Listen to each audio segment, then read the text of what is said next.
आज बनवूया पौष्टिक तत्वांनी भरपूर असलेली शेवगा चटणीची रेसिपी। शेवगा पानामध्ये protein, calcium, vitamin A, C आणि ई भरपूर प्रमाणात असतात। त्यामुळे रोगप्रतिकारक शक्ती वाढते, पचन सुधारते आणि मेन महत्त्वाचे म्हणजे जेवणाची चव वाढवते आणि जेवण अधिक रुचकर बनवते। तर सर्वात प्रथम चटणीसाठी शेवग्याची पानं जी आहेत ती स्वच्छ अशी धुवून घेतलेली आहेत आणि त्याची जी छोटी छोटी पानं आहेत ती तोडून घेऊया। जर तुम्हाला जास्त शेवग्याची पानं चटणीमध्ये टाकायची असतील तरीसुद्धा तुम्ही टाकू शकता। तर आता चटणीसाठी लागणारं साहित्यसुद्धा आपण पाहूया। तर इथे मी तीळ, शेंगदाणे, फुटाण्याची डाळ, लसूण, जिरे, कढीपत्ता आणि सुक्या मिरच्या घेतलेल्या आहेत। आता काय करूया, शेवग्याची पानं आहेत ना ते आपण भाजून घेऊया कडक होईपर्यंत। आणि ही शेवग्याची पानं आहेत ना खूप कमी होतात भाजल्यानंतर, आता तुम्हाला इथे व्हिडिओमध्ये दिसेलच। गॅसची फ्लेम आहे ना खूप कमी ठेवायची आणि ही जी शेवग्याची पानं आहेत ना ती कडक होईपर्यंत भाजून घ्यायची, कारण फुल गॅस केला ना ती शेवग्याची पानं जळण्याची शक्यता असते। त्यामुळे शेवग्याची पानं खूप छान अशी कडक भाजली गेलेली आहेत, तर मी काढून घेतलेली आहेत एका परातीमध्ये।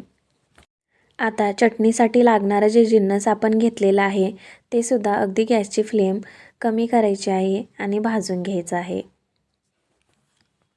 अगदी हलकेसे डाग पडेपर्यंत आपण हे साहित्य भाजून घेणार आहोत। तर गॅसची फ्लेम थोडीशी वाढवते आणि पटकन हे जे साहित्य आहे ते भाजून घेतलेलं आहे।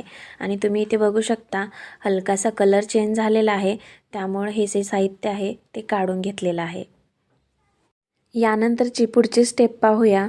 शेवग्याची पानं आणि जे साहित्य आपण भाजून घेतलेलं आहे ना ते मिक्सरच्या भांड्यामध्ये टाकूया आणि मिक्सरमधून ही चटणी वाटून घेऊया। जर तुम्हाला मिक्सरमधून चटणी वाटायची नसेल तर तुम्ही उकळीमध्ये किंवा खलबत्त्यामध्ये सुद्धा ही चटणी वाटून घेऊ शकता, अधिक रुचकर बनते, नक्की करून पहा।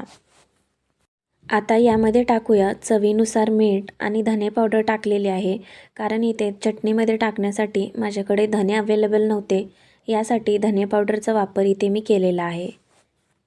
यानंतर आपण हे मिक्सरला लावून घेऊया आणि तुम्ही इथे बघू शकता मस्तच अशी ही चटणी जी आहे ती तयार झालेली आहे। तर तुम्ही ही चटणी भाकरीसोबत, चपातीसोबत खाऊ शकता, अप्रतिम लागते।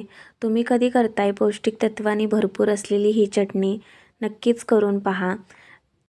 तुम्हाला कशी वाटली ही चटणीची रेसिपी मला नक्की कमेंट्स करून सांगा। आवडल्यास लाईक, शेअर आणि चॅनलला नक्की सबस्क्राईब करा। तोपर्यंत हेल्दी खा आणि हेल्दी राहा। धन्यवाद।